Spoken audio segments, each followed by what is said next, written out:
Hey everybody, welcome to the Growing with Fishes podcast. I'm Steve, and today we have Adam Cohen from Green Phoenix Farms. He was kind enough to join us today. You want to say hi?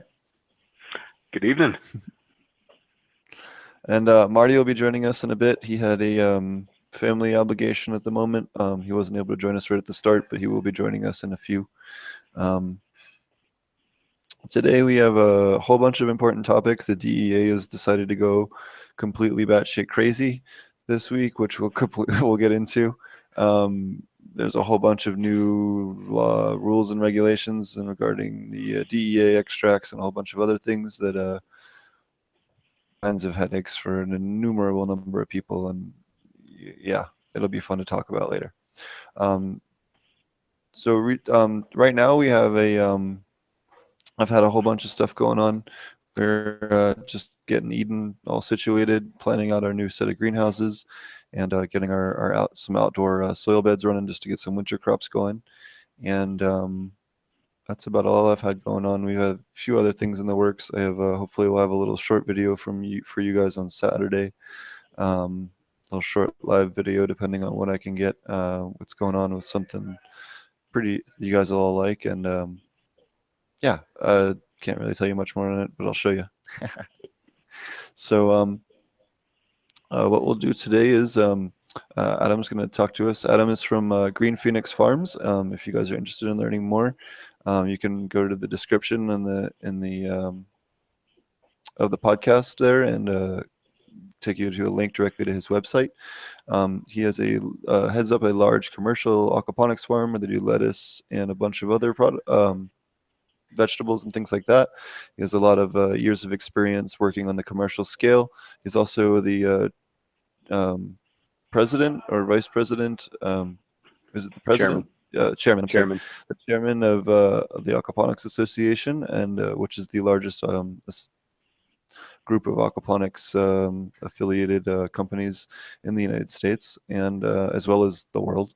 And he was kind enough to join us today. Thanks for having me. So why don't you tell us about your farm and what it is that you specialize in growing? Okay. Well, let's see. Green Phoenix Farms was really just kind of a way for me to go further down the path of aquaponics when I started about 8 years ago. And my background is education, so I've done teaching for 15 years. And when I started Green Phoenix, we started doing community workshops in the Dallas-Fort Worth area, and we just started teaching the people around us what we knew about aquaponics, which admittedly at that point was, but like a lot of us that have been doing it, we've made more mistakes and learned from them and then made new ones and just kept learning. So the purpose of Green Phoenix at this point is mostly education, training, and providing the quality materials that are needed to build systems. So my father David has been working with me for 6 years now. And we recently just split the business in half. He actually is taking the commercial farm that's there in Dallas-Fort Worth down in Burleson, Texas, and he's going to be running that. And I'm taking the rest and just kind of going a new direction. So to massively change for Green Phoenix come the new year, I'm looking forward to the new direction. But mostly we're going to providing better education and better information to everyone that is looking to do DIY style. So. Very cool. So what are some of the crops that you guys special in there at Green Phoenix Farms? We've actually played around with it. Our production systems were never very large, honestly. The system that David's running now is about 1,500 square feet. He's in the process of building a new 2,000 square foot greenhouse alongside, and that's going to be running a small scale CSA for the local community. But mostly since for the first 6 years, Green Phoenix focused on education. We grew everything and anything we could think of, and just kind of shared what our results were, how it grew, what pests, uh, fruit yield, harvest yield, all, and just try to figure out how to grow different things in outdoor systems in Texas through the summer. So it's been interesting. We've grown, like I said, just about everything that I can think of. Is there any particular varieties you'd recommend since being in a warmer climate like you are, especially with the higher temperature summers? What are some of the varieties you found that are a little more heat tolerant or specialized, I guess, with that in mind?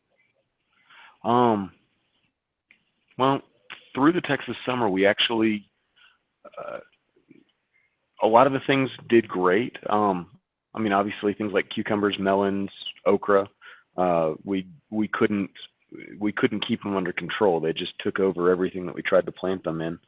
I mean, tomatoes always gave us trouble with the fruit set issues and 95 plus, but we found really good success in our outdoor systems using cherry tomatoes and like the yellow pear tomatoes and the real small grapes. We'd get amazing fruit set out of those all summer long, even when temperatures were up into the 100 plus, 110. We'd still get great fruit set, great percentage. Uh, Lettuce, still looking to find a great lettuce that performs really well in hot weather. But my new favorite summer crop for a green is Malabar spinach. It's absolutely my favorite. The thing grows like mad, and it's than spinach. It has more vitamin C, more iron than just about anything, and it grows. So it's a great crop. Other than that, That's great. I grew Malabar spinach for the first time last year, and I couldn't agree more. I had a thinking real good luck. Sorry about that. I had a little bit of a skip there. I think it's on my end. the couple times I went cured any insect issues. The first 2 years I grew Malabar, I didn't have any problem. Last year I grew just a massive infestation of aphids in it. And what are some of your recommended aphid controls for aquaponics? Uh, Steady stream out of a garden hose. Just spray the plants down and wash the aphids off. Um, but if I can't do that, diatomaceous earth and safer soap are probably my favorites. I tried diatomaceous earth for years and it worked okay on the aphids, but in Texas we had fire ants that would do a system and would start farming the aphids, and they were able to take care of the aphids, so the DE didn't do anything. But the safer soap works great. It just knocks them out. That's great. Have you ever tried a product called Kapow, or any of the products that have like a lemongrass castor oil mix? No, I haven't heard of those. Kapow. All right, I gotta check that one out. That's a really good one. You can also use it even on very delicate plants. You can mix it down to like a 9-to-1 concentrate to water, and Nice. yeah, it'll work down up to that even for mites, even in late flower, depending on what you're growing. But It's one of the better, more natural, less aggressive pest controls. But it's great to hear. I've used the Safer Soap as well, and the Safer Soap is another great option for people to use. Yeah, it's I recommend Safer Soap a lot of times just as a general. If you're only going to buy one insecticide, so forth, Safer Soap is a pretty simple one to use, and it takes care of a wide variety in my experience. So it's a good one. That's great. So do you want to tell us more about the Aquaponics Association for people that aren't as familiar as you and I with the industry? Sure. So the association was founded 5 years ago by Sylvia Bernstein and Gina Caballero. Um, Sylvia obviously was the founder for the Aquaponic Source, along with Tanya, founded and run Greenacre Aquaponics in Florida. So the two of them, along with a host of other individuals, worked together to found the association a few years or 5 years ago, and it had the mission promoting the industry. It wasn't. Some people have said recently that the mission of the association was to promote organic aquaponics or to promote commercial industry and so forth. And while all of that was in there and definitely an intent, the purpose of the association was just really to promote aquaponics. And since at that time we were all so spread out, and if you were lucky, there was one or two other people within 20, 30 miles of you that did aquaponics. This was a way for people to talk together and learn. And so in the 5 years, the association has gone through a series of growing pains. We just recently, the second week in our fourth annual conference, fifth annual conference in Austin, Texas. And it was an absolute blast. We got a chance to go tour Sustainable Harvesters just outside of Houston. I think they're 9,000 square feet. I can't remember exactly, but they produce hitting 6,000 to 7,000 plants a week, I believe they said. All aquaponic, and they're just doing some great stuff there. So we got to tour that facility. We got to Ken Arnold from Ouroboros give the keynote on Patterson, gave a great keynote at lunch. And we had speakers from all over. We had speakers from China. We had speakers from all over the U.S., from Canada. It was a great, and then we had elections. So in the elected new executive board, I was elected chair, and Fresh Aquaponic vice chair. Ken Armstrong is serving is our secretary. So things are really going to hopefully start developing.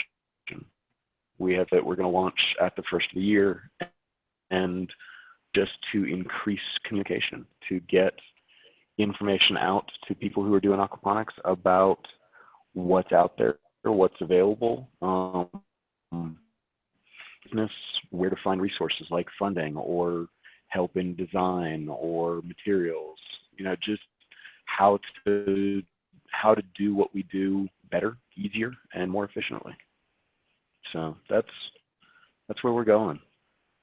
Commercial farmers, it's for the high school teacher that wants to do it in the classroom, or the family that wants to cut their grocery bill down, or anyone. If you have an interest in aquaponics, we encourage you to join. Membership is $45 a year. It's not a massively extensive price, and over the next year we're going to be adding a number of benefits to members that that was a big part of the conference. Was we had a pretty frank discussion with the membership to say, what do you want from me? And we got a list, and we're going to just start going down that list and providing it as best we can to the members. It's awesome. And where could the people find more information on that? Is it, I believe it's aquaponics association.org, I think is the website. Yes. Thank you for reminding me. If you want to learn more, our website is aquaponics.association.org. Make sure you put that S in the middle. It's aquaponics. We're working on finalizing the location for the 2017 conference.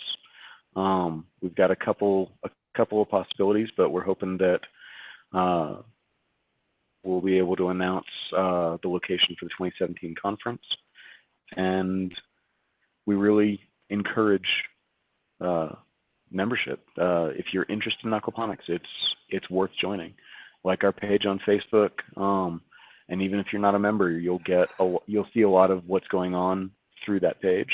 So at least come take a look and be aware of what's going on out there.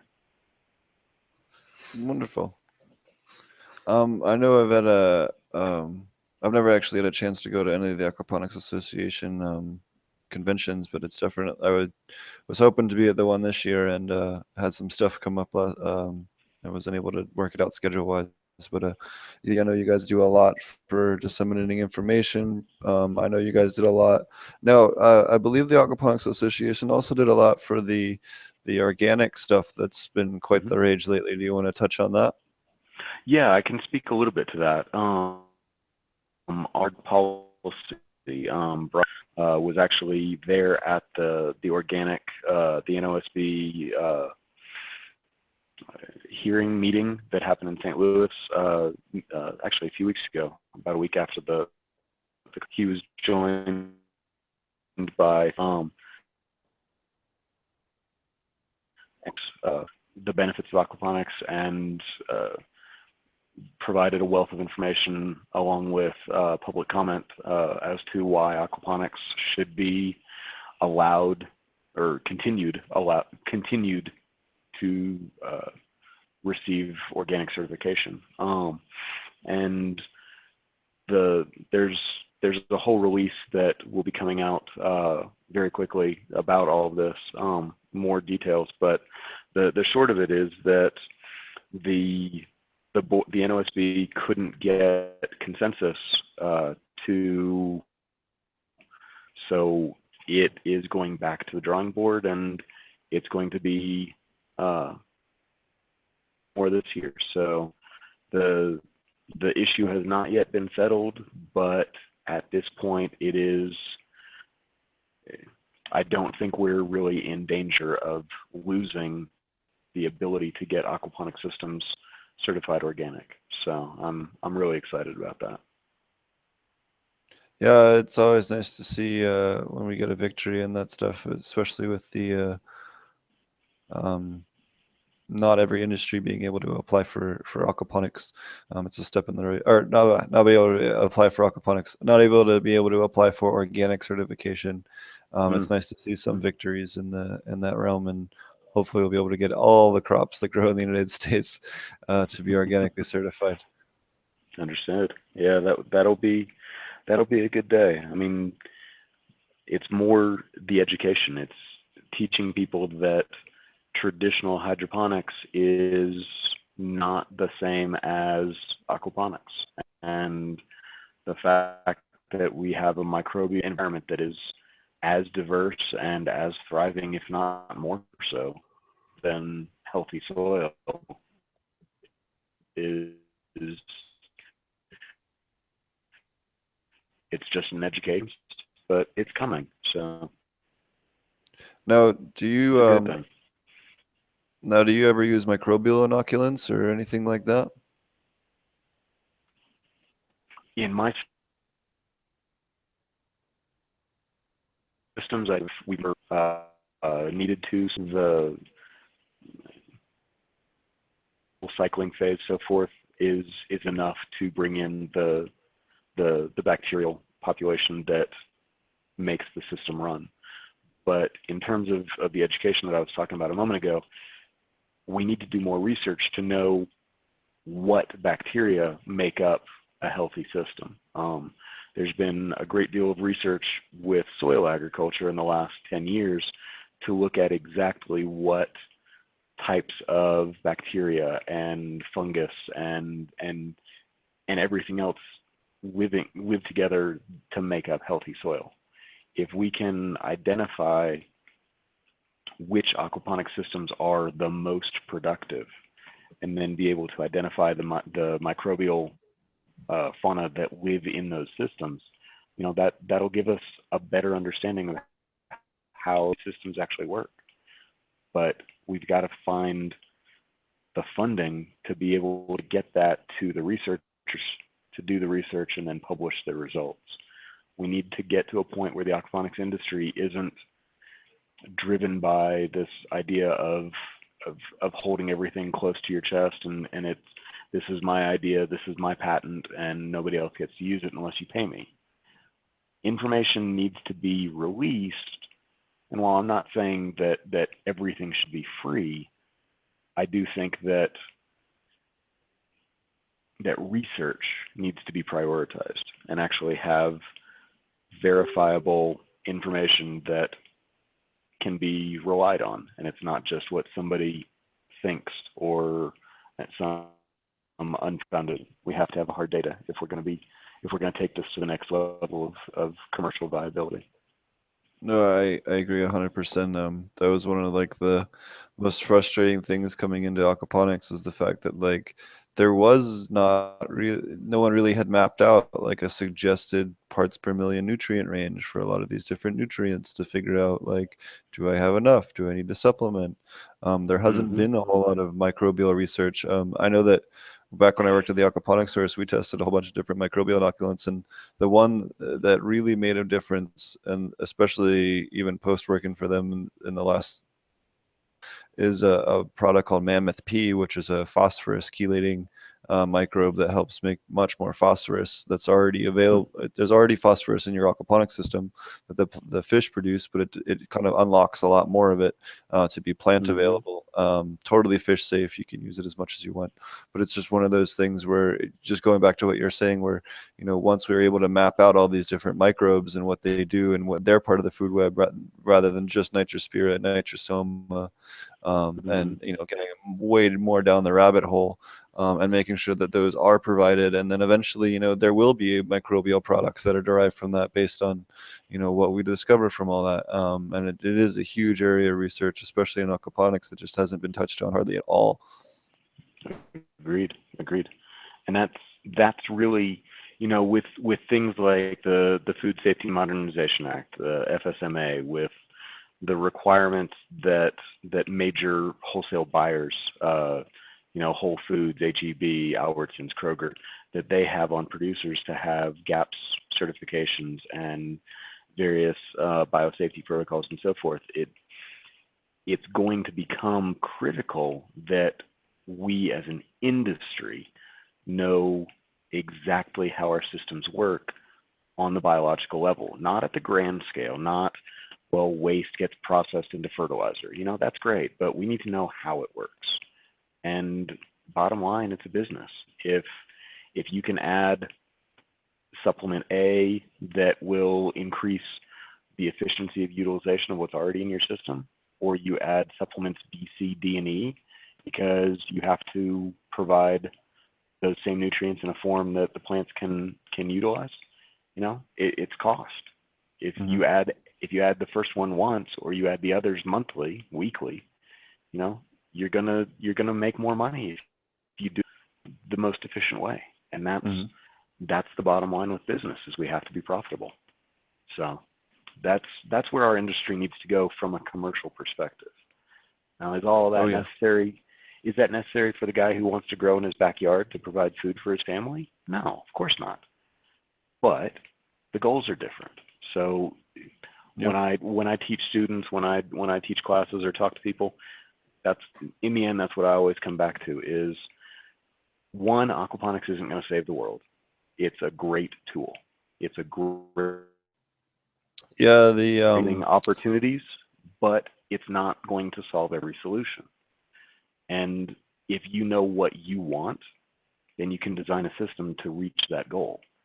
But you have to design the system that meets the goal you have, not else is telling you their system or their design or their whatever is the solution you need.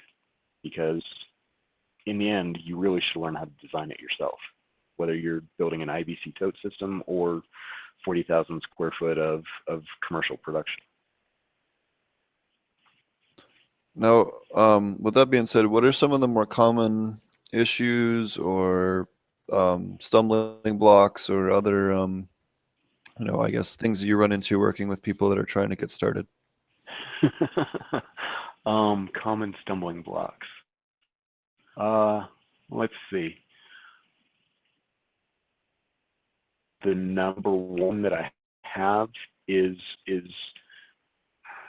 people have this romantic idea of being a farmer, of producing your own food and so forth, and that it's all green hillsides and the red barn, and you just go out and you plant a couple seeds and then you come back and you have luscious produce ready to harvest. Farming isn't, it's not a job. It's a calling, it's a desire. It is it is more work than I've done in any other career I've had, and that's saying a lot from a history of at one time being a ditch digger, being construction worker, commercial fisherman. I do more work as a farmer than I've done in anything else. And people need to learn that romantic notion of just go plant a seed and then come back later and harvest it, it doesn't work that way. So that's the number one thing. And then the next one that would be right under that would probably be the people spend too much time surfing YouTube or reading books or magazines or this or that, and they want to create this utopian image of a self-sufficient system. They have their compost and their worms and their black soldier flies and solar panels and anaerobic digesters, and then they want to be able to do aquaponics and harvest fish, but breed their own fish, and they design this image in their head that has 20,000 moving parts that they don't know how to do a single one of, and they think they can just put it into motion and it's going to run itself. So when I work with students or with clients, I always say, okay, that's your 10-year vision. That's where you want to be in 10 years.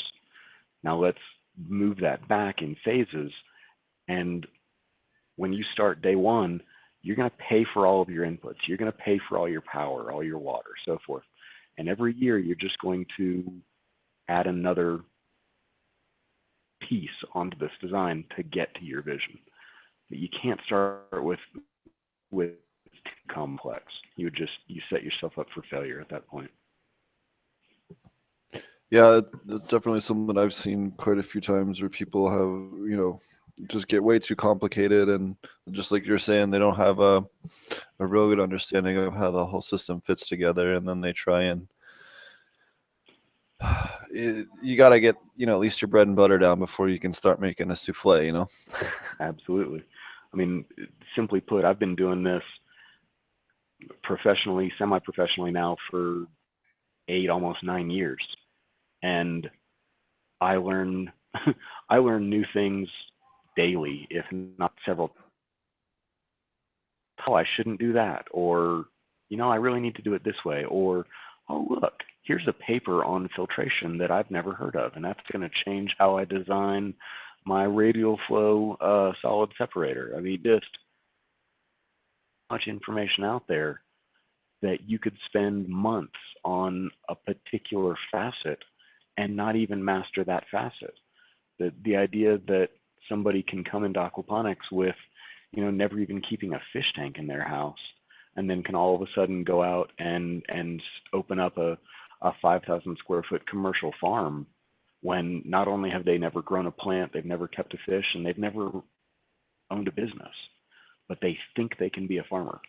And it, people laugh at me every time I say that I've talked more people out of being a commercial aquaponic business owner than I've ever taken on as clients or even had go on their own to do it.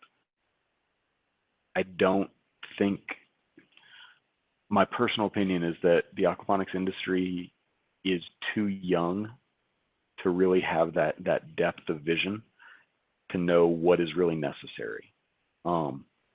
We have some great farms that are out there being run by some really wonderful, knowledgeable people who are willing to share their information. But then we've also had some rather spectacular failures that have left some pretty nasty black eyes on our industry. And once again, that's why I personally think that to get past this and to really develop this as a commercial industry, we've got to start talking to each other. We've got to start working with each other. We've got to start sharing information. You know, this idea of proprietary secrets in aquaponics is just kind of silly to me because it's there. I mean, with hydroponics, I totally understand that you can have a proprietary nutrient solution formula, you can have lighting schedules, and you can have all of this that is very proprietary and it's very distinct. But for aquaponics, it's just not the same. We don't have the same level of control over our systems that you do with hydro. So if we talk to each other, if we share, I mean, a farm where you are in California is never going to compete with a farm in Texas or a farm in Florida or a farm in New York State for market share. They're never going to compete. So why not have those people work together, talk to each other, and learn from each other's mistakes so they don't all have to make the same mistakes? That's the reason that I ran for chairman of the Aquaponics Association, and that's why I've done this for the last 8 years. Is I want to help people succeed. You know, I mean, that's the purpose. That's the reason. So that's where we need to go. Is we just need to start helping each other more. Yeah, I know. I've definitely, especially when I was back working at the aquaponics source, received a couple, phone calls from people or, oh, I have like 4,000 square feet of lettuce, and I have no idea why it's turning yellow. And they had no one had ever explained pH to them. They had no idea what iron dosing and all these things. And it's like, well, how did you get to the point between like wanting to do this and then owning an active system with that many heads of lettuce and then not ever trying to learn the chemistry? And it just blew me away. There's no other industry that I've ever worked with or seen where people like literally think that they can just dive in with no training or background and just try and do something on an enormous scale. I had calls people spraying their plants with window cleaner to kill insects. I've had all OxyClean to clean the dirt out of the sumps, like ridiculous things where you're just like, what on earth are you thinking? Have you had any particularly comical or noteworthy calls that have come your way? Yes. Yes. I mean, of course. Most of which I end up hanging up the phone and just shaking my head in confusion / disbelief.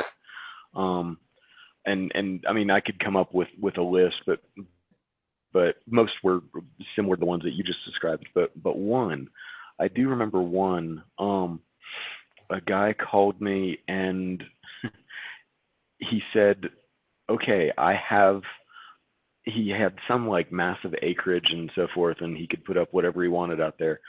And my brother has a good friend who needs to buy onions. So I want to grow colossal onions in my aquaponic system." And he wanted to grow, apparently a colossal onion is it's like 1.5 pounds to 2 pound, like sweet yellow onion. It's a colossal, it's a size grade apparently. But he's like, okay, I want to be able to grow 20,000 pounds of onions every quarter.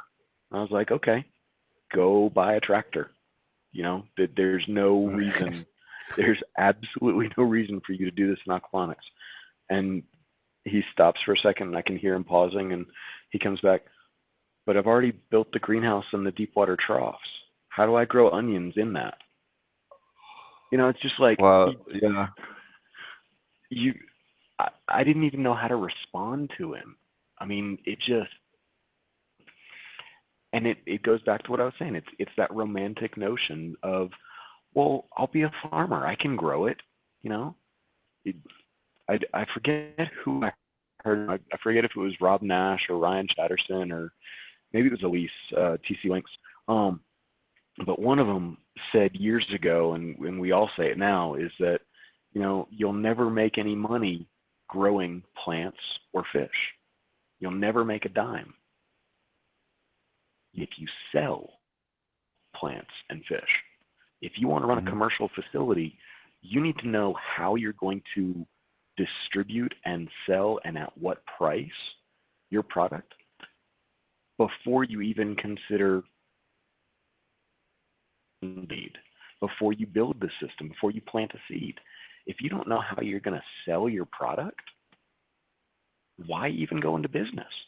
If there's, you can grow all the lettuce you want, but if nobody wants to buy lettuce, it's worthless. So Yep. there's so many things that can go wrong with this industry. I really take it as a personal mission to help people get the information they need to make the right choices. Like I said before, whether you're doing soil or hydro, or it doesn't really matter. You can grow food with all of them. You can grow the same food with all of them. But what's best for original, that's what makes your choice for you. Sometimes it's budget, sometimes it's environment, sometimes it's growing onions. You just got to make the right choice and the most efficient choice. It's definitely the number one thing I tell people, especially when I get a customer that wants to do vegetables, is before you build anything, go talk to your local chefs, talk to your local CSAs, talk to your Mm-hmm. local food pantry, go talk to your local restaurants, find out what people want. Everyone might just want you to grow spinach or broccoli shoots or basil or rosemary or Mm-hmm. whatever. Like, Oh, cater to what you're basil's thinking. one. Basil. Everybody wants to grow basil. It seems like every third person I talk to, well, I can just grow basil. It sells for $15, $20 a pound. Well, yes, it does. But if you have 7 farms in an area that are all growing basil, guess what? It's going to be $4 a pound because there's Yep. too much of it. You, you Yep. have to find a market need. Basil a pound. Yeah, the biggest thing $4 is a growing pound. stuff out of season for sure. Mm-hmm.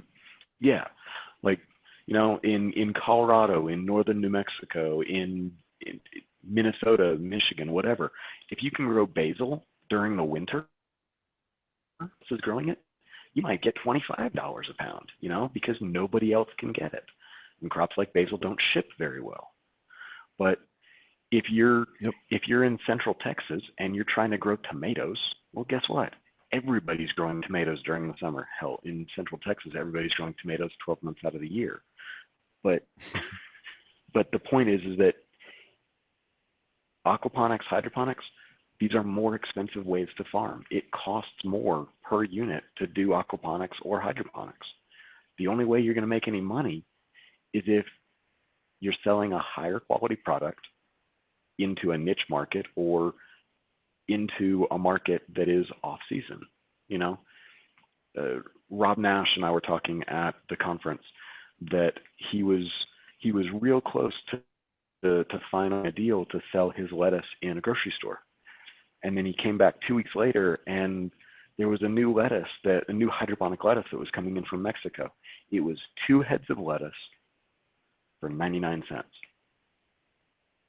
There's not any possible way that he or any of us doing aquaponics could compete with that price point. Selling Yeah. retail 2 heads of lettuce in a clamshell at 99 cents?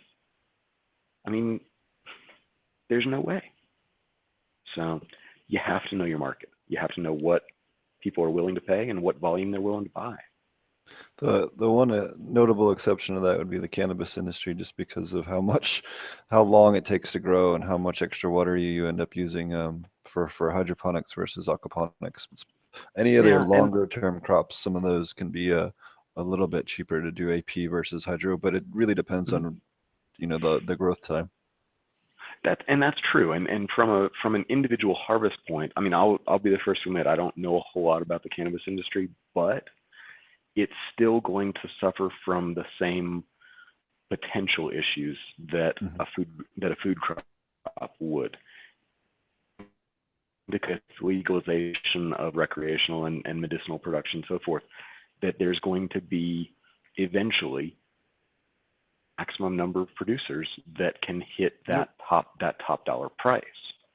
And as more and more people go into that industry because of, let's be honest, that incredibly lucrative price point, Yep.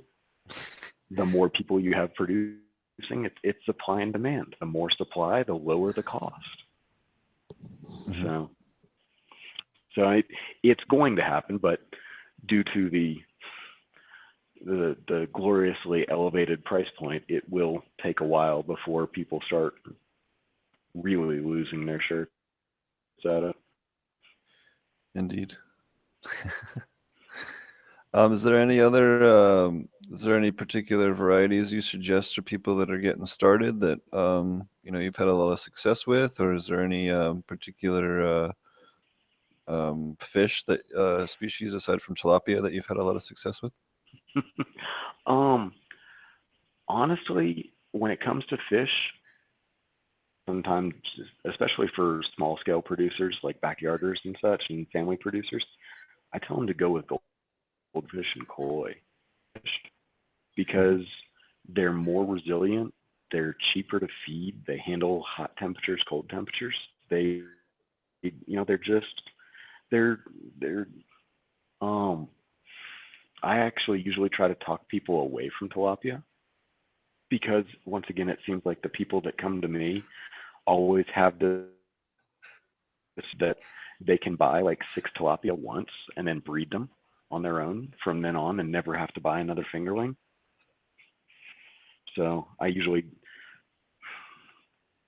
maybe more bluntly than I probably should, but I usually tell them the realities of what it takes to actually breed fish consistently, and Hmm. then they look at doing something else, or just buying tilapia fingerlings. But tilapia are good. They're they're fast growing. There's a reason they're the most commonly cultured fish. But bluegill are great. Catfish are great. Um, Trout, striped bass, things like that take a lot more skill. But there's a lot of fish out there that can be done. Plants. My daughter's vegetarian. My wife loves eating salad a lot, so we grow lots and lots of lettuce. So various types of lettuce and such. I'm always I, every year when the Johnny's seed catalog comes out and the Baker Creek seed catalog comes out, I always end up buying $60-$70 worth of lettuce seeds and so forth. And we just try new varieties every year. Um, okay, so here's one. I haven't had any success with it. And if anybody out there knows how to be successful with this variety of tomato, please tell me because favorite, but I can't get great yields from it. I got it from the Baker Creek catalog 2 years ago. It was produced by actually a company out in California, I think out near you, Steve. Have you ever heard of Wild Boar Farms, tomato farms? No. He's breeding new varieties of heirloom tomatoes, and they're some of them are gorgeous. Um, but he has it's a blue purple tomato. It's called an indigo apple. It's like a 4 to 5, maybe a 6 ounce tomato. So it's not quite a beefsteak, but it's about twice the size of a cherry. Um, and they're just gorgeous. They ripen. They've got a nice red belly on the tomato, but it darkens into a purple, so dark it's almost black on the shoulders. It's just gorgeous, and it's got a great flavor to it. But I can't get yields. I get pounds off of a plant over the course of the season. I don't get the tomatoes that I want. So What are you just got your what are you doing for potassium supplementation? potassium. We do uh, pH supplement with potassium bicarb and potassium carbonate, and then we do I'll do a foliar spray every now and then, but no, basically just bicarbs for to bring our pH back Sure. up. You depending on whether or not you're organically certified, you can also do potassium sulfate or potassium chloride. Just don't go Okay. completely crazy with the chloride Yeah, to get a I like try to boost. keep chlorides out of my system as much as possible because we've got a fair amount in the water here. But Okay, yeah, not everywhere has them. I know here I'm on well water where I'm at. We have zero chlorides in the water, and actually, for those that don't know, chloride is actually you need a minimum amount of chloride for hmm photosynthesis to take place.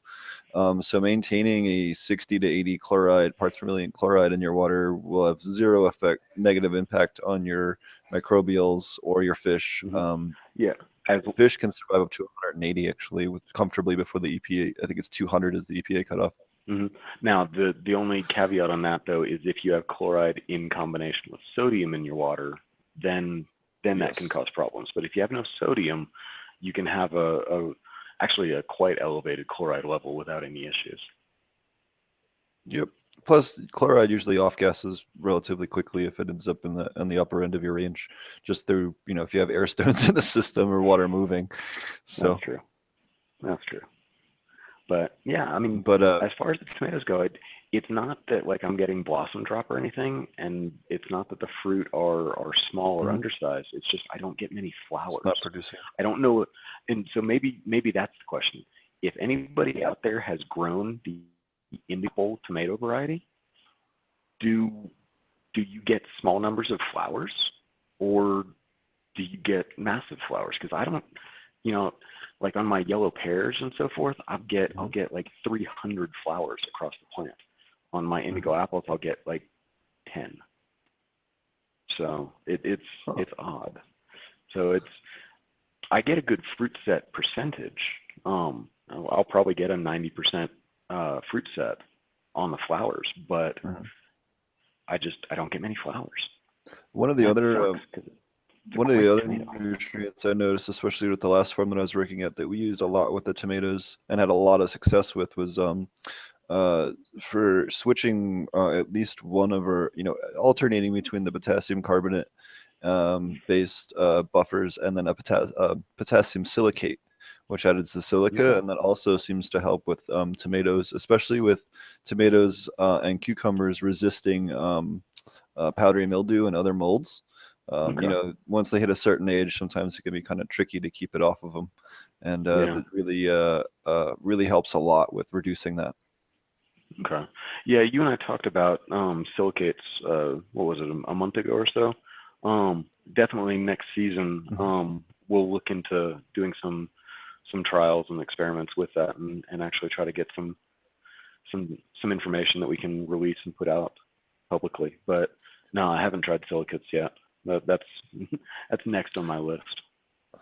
Yeah, maintaining a silica level between 80 and 120 parts per million will dramatically reduce both heat stress and on tomatoes and other crops, as well as uh, helping with disease resistance, like dramatically. It really makes a night and day difference, at least especially in a higher humidity environment like aquaponics. We've noticed a huge, hmm huge benefit to it, and it has no negative impact. You can't overdose on silicates. You can't find a picture on Google of a plant that's overdosed, and nor have I ever. I mean, I've run closed loop systems with 2 years, dumping silicates into it every week, just about, and still haven't managed to achieve any kind of toxicity level where anything looked like it was hurting. So, and we have some systems that hmm were flirting with 200 parts per million silica. So, Wow. Yeah, that's pretty. yeah, it just doesn't seem to harm anything, unless you have it, sky high. But it's pretty hard because of the low availability. You really have to go out of your way to hit that. So, Yeah. Well, that's cool. I will certainly look into that. I'll let you know what I find out when I get there. Well, right on. Well, I anything really else? appreciate you Any? taking the time to join us today. Yeah, this was a blast. I appreciate it, and thanks for inviting me on. I really do appreciate it.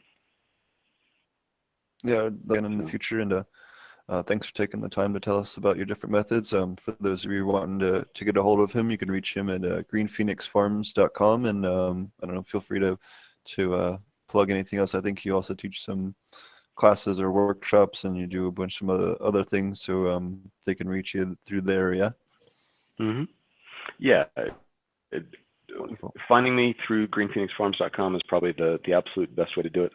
Um, just if you don't mind a quick plug, with the new year, we are going to be launching our own line of mineral supplements for aquaponics.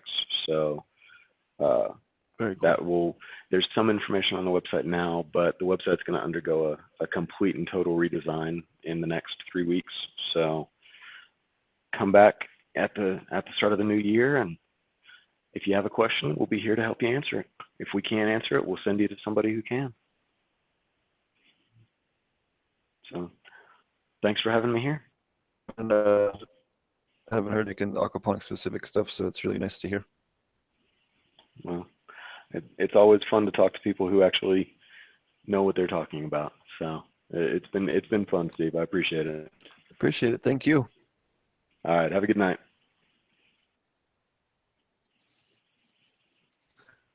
All right, guys, I'm going to. It was really nice having him on. I have a couple announcements, and then I'm going to go on to a rant, and then hopefully Marty will be joining us here in the next 10 to 15 minutes. Um, of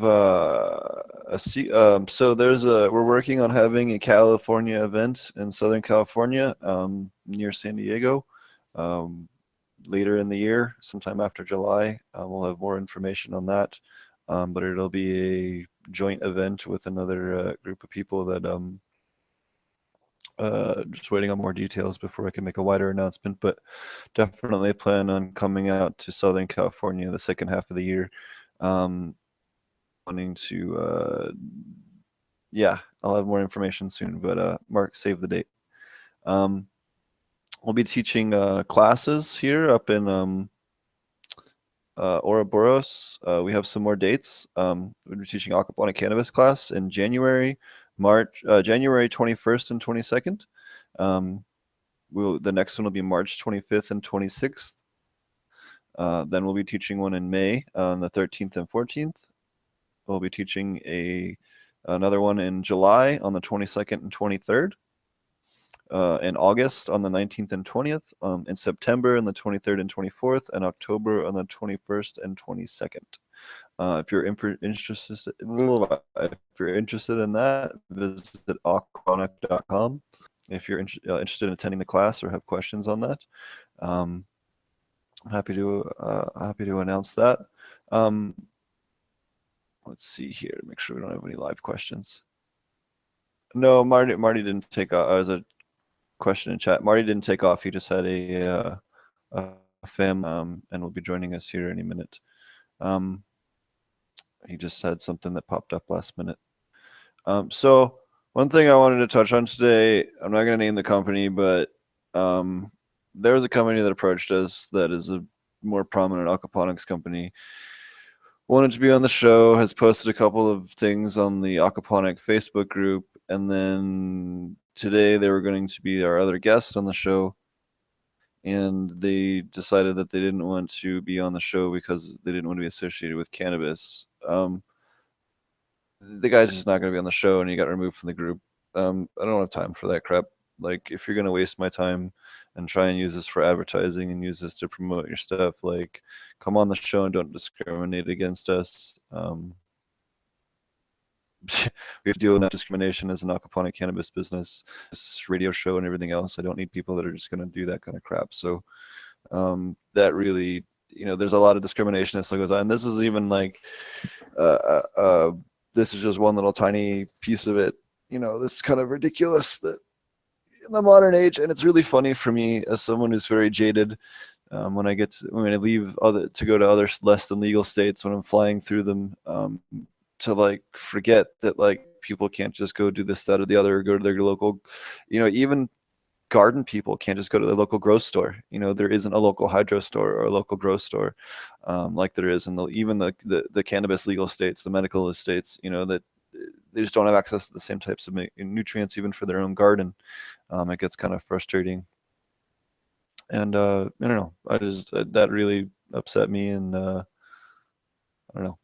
We're not going to do that in the future. We're going to make sure people are willing to come on the show if they're going to do advertising, or not even advertising, because we don't take any paid advertisements, but wanting to come on the show to promote their stuff. It's just not going to happen. So we had a couple of big news announcements this week, thanks to the DEA dipshits. For those of you that missed it, the DEA went through today, or on the 13th. When was that? Tuesday? Yeah, Tuesday. And they classified all cannabinoids, only cannabinoids derived from cannabis, mind you. So if it's from hemp or cannabis, it's now legal. But if it's from, any number of other plants that produce cannabinoids and is isolated, there's no issue. They made all cannabinoid derivatives Schedule 1, whereas previously they had not been included under that. So now no more mailing terpenes through the mail, no more mailing cannabinoids through the mail, no more CBD in legal states, no more hemp CBD, no more CBD that's legal in all 50 states, no more mailing any of that crap. This is the biggest fucking douchebag asshole-ish move the DEA has literally ever fucking made. You have millions of fucking people across this country that are relying on this day in and day out for cancer treatment, seizure treatment. Like, so many children are being using CBD oil right now just to treat their epilepsy. And these fucking douchebags want to come in and take away some child's medicine that's stopping their seizure. Fuck you, dude. Fuck you. You're a big, and if any fucking DEA dipshit's listening, fuck you, dude. You're a piece of shit. There's no fucking reason to directly attack only medical patients. Only medical patients are affected by the CBD ruling. Like, that's like going into a hospital and telling opioids, and that we're now going to revoke all of it, and fuck your pain, fuck your seizures, fuck the fact that you just had surgery. None of that matters. You're going to sit there and suffer because we're dipshits who are more knowledgeable on that shit than you are, and no, you're just making shit up. Like, never before have I ever seen something that was so cruel. I'm gonna go off on a personal rant. So I have a cousin and my sister, both for a seizure disorder. A cousin of mine has epilepsy. He discovered he had epilepsy when he had never had epilepsy before. He was in his upper 30s, was driving a truck at work, suddenly had a seizure, crashed his truck, got in a horrible car accident because he was having a seizure while driving, and ended up moving to Colorado. And cannabis is the only thing that stops his seizures. He's tried, I don't know, at least 18 different medications for his seizures, and none of them worked. None of them did anything. They might have a mild response, but they stop working after 6 or 8 months. Cannabis oil has stopped his seizures for 4 years straight. He's had 2 seizures in 4 years, and that was right when he started taking the medication. He started taking cannabis oil. Okay? And he only takes CBD oil, no psychoactive THC, just CBD oil. My sister has a vaccine-related seizure disorder. She was given a medical-grade flu shot for a hospital, collapsed, didn't wake up for 13 fucking days, and now has a seizure disorder after getting the flu shot. Now, whether or not you want to argue with me about whether or not the flu shot caused it is another story, but she didn't have it 3 minutes beforehand, and after that, she's had it since then, and she didn't have it at all her whole life. It was an immune system response. Again, she has taken a bunch of different medications. The only thing that has worked is CBD medication. Okay? To tell both of them that they are not allowed to get it, better yet, even have access to the isolate, is fuck you, dude.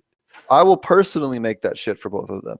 Like, this is fucking crazy. There's not a goddamn reason in the world other than stupid, greedy dipshits at pharmaceutical companies trying to fucking take this away, take a medication that works for thousands, not even thousands, millions of Americans right now are using this, and they're going to take it away just because of greed. Like, that's fucking completely insane. Another thing that I want to touch on, and I think I might have mentioned this once before, and it's something I have a hard time talking about without getting choked up. There was a customer back when I worked at the aquaponics source who came in and had never tried cannabis before. They just moved to the state. They had been in the state like 4 days, and they came to us because they wanted to build an aquaponic system to to grow medicine for their kid.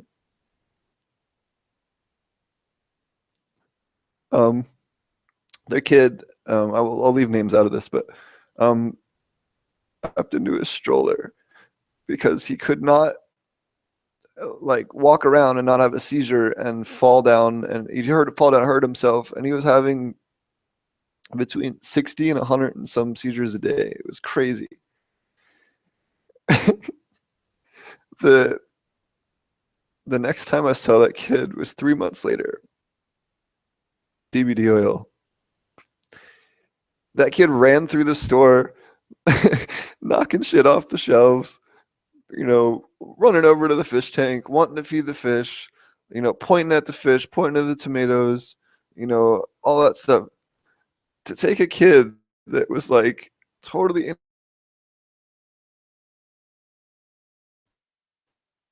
and then give them their kid back just through medicine like that. It's the best gift you could give anybody. And the DEA is denying people that right to get their fucking kids back and to get their family members back.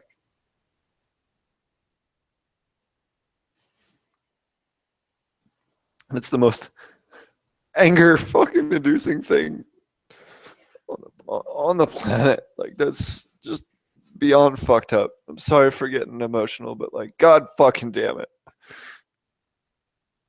And the other thing is they're not banning cannabinoids blanketly. They're banning cannabinoids only derived from medical cannabis or from hemp, which is completely fucking ridiculous. It's a chemical compound.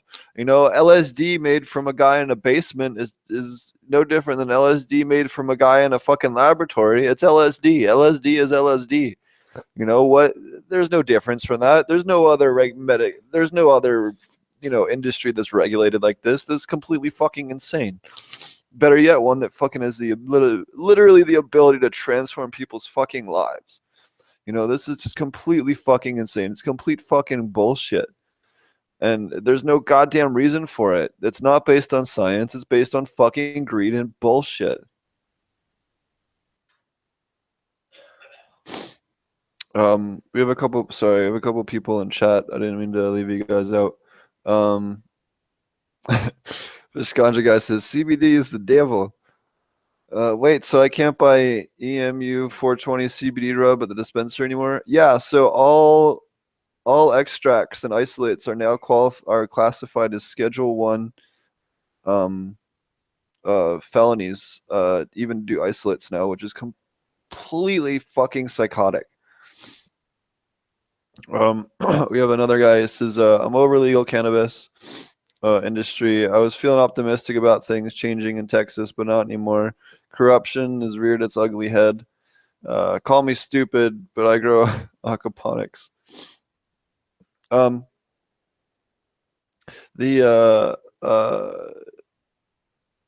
Yeah, I mean, you do have some states that are wanting to pass, millions of dollars. I know there's one state that wants to charge like a $10 million pay to play tax fee just to be able to even attempt to get it, which is one of the states that was mentioned in chat here. But just like no more terpenes through the mail either. That's all illegal in the new ruling as well, which is again completely fucking asinine because you can drink a gallon of terpenes, you could smoke a gallon of terpenes, won't do shit. I mean, it'll do some stuff to you, but it ain't gonna kill you in any way, shape, or form. But for them to directly attack literally something that is only medicinally beneficial is just the most cruel, heartless, douchebag fucking thing I have ever seen in my entire life. And sorry to go off on a total crazed rant about this shit and to get all emotional, but like, there's no fucking reason for this shit. It's completely asinine. It's completely uncalled for, and there's no reason for it. There hasn't been a single case of someone taking CBD oil and dying, CBD oil and having a negative medical event, or anything even close to the sort. In fact, just the fucking opposite has happened 90% of the time. Yeah, you have a few unscrupulous CBD makers, and yes, there is a lot of snake oil out there, and it does need to have some level of regulation. But banning it and making it Schedule 1, when we know for a goddamn fact, you can go on YouTube and find 1,000 videos of people that are just within 2 or 3 minutes, their seizures stop, they start talking again, they start moving again, this, that, or the other. You know, that is the absolute to make an argument that it's not medical is the most bullshit, bold-faced fucking lie on the planet. And you know, shit like this is just, I don't even know what to start. Like, if this is what we're gonna deal with the next 4 years, I'm just gonna go to the Caribbean. This whole market has gotten so frustrating to deal with, especially after this last election with the investor, everyone being terrified about Trump and Mike Pence, not Mike Pence. What the fuck is his name? The new secretary. Anyways, there's just no reason for this shit, and now they're gonna go and attack it. You know, there's just no. I don't even know what to say anymore. These guys are fucking assholes, and there's no other. You're just a cruel piece of shit if you fucking don't want a kid to have their medication. There's really no two ways about it. You know, and you stutter. You know, send them video of that and say, look, you're a cool piece of shit. You're literally just taking away a kid's ability to remove their seizures from their life. There's no reason for any of this crap. You know, this is psychotic. What the hell is wrong with you? You know, if your child, you know, here's a question I have for the director of the DEA. If your child had grand mal seizures, would you stop to have CBD oil just because your own organization says it's not okay? Or would you solve your kid's seizures? I want to know that question. Guarantee you all of us know the answer to that question. He'd give his kid the fucking oil. You know, this is fucking ridiculous. Anyways, I'm gonna get off the podium on that. I did want to touch on we're just starting some cold weather crops out here. I'll have some video of that. For those of you that are not doing cannabis or doing some cooler weather stuff and have colder weather tolerant fish, lettuce, cabbages, radishes, kohlrabi, broccoli, kale, you know, a lot of your leafy greens, mustard greens, all of those are great things that you can plant if you're in a not, you know, brutal climate. We're here in Southern California, so we're a little spoiled. But all those can take, you know, pretty mild frost down to about 26, 28. And we have grown, and I'll have some video footage of you guys for you guys. I'm still waiting on Marty. I'm not sure if he's going to end up joining us today. He had a last minute family thing, and they'll either join us here at the end, or we'll catch him next time. Yeah, I'm gonna wrap things up. We have a kind of a lot going on here where I'm at today at the farm, and off and upset about this DEA ruling. Really huge thanks to Adam Cohen for coming out from Green Phoenix Farms. Really appreciate him taking the time to talk to us and talking about the Aquaponics Association. I was hoping to get a chance to go out to their last meeting, but didn't get a chance to. But I do really appreciate him taking the time to join us and give us insight, and very great having him on the show. We have a question in chat. Agree, Fishka.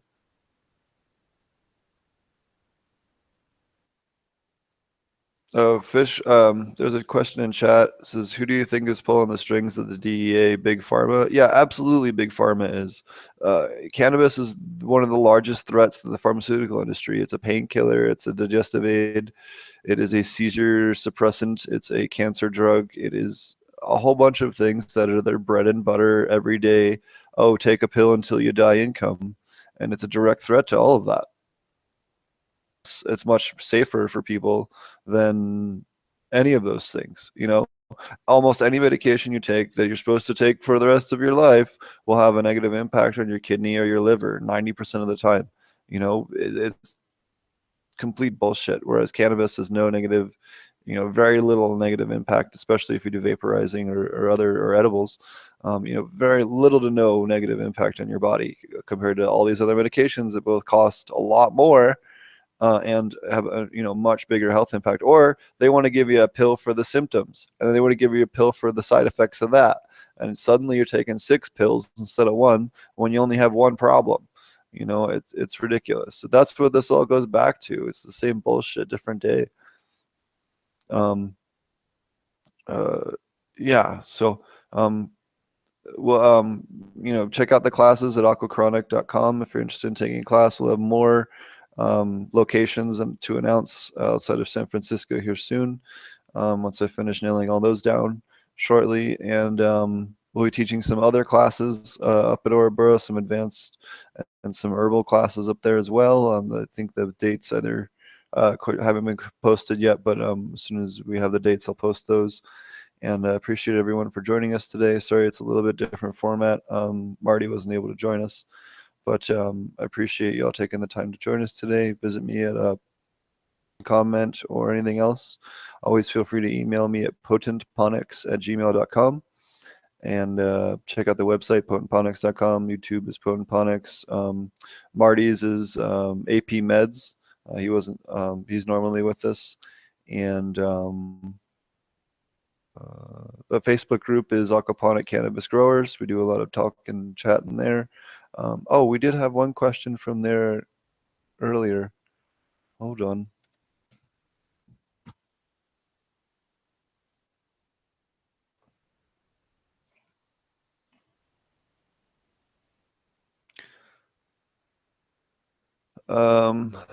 Oh, just about the organic issues. Did a much better job of explaining that than I did. Cool. All right. Yeah. Thanks for joining us. Again, potentponics at Gmail if you have any questions. And thanks for joining us. Have a great one.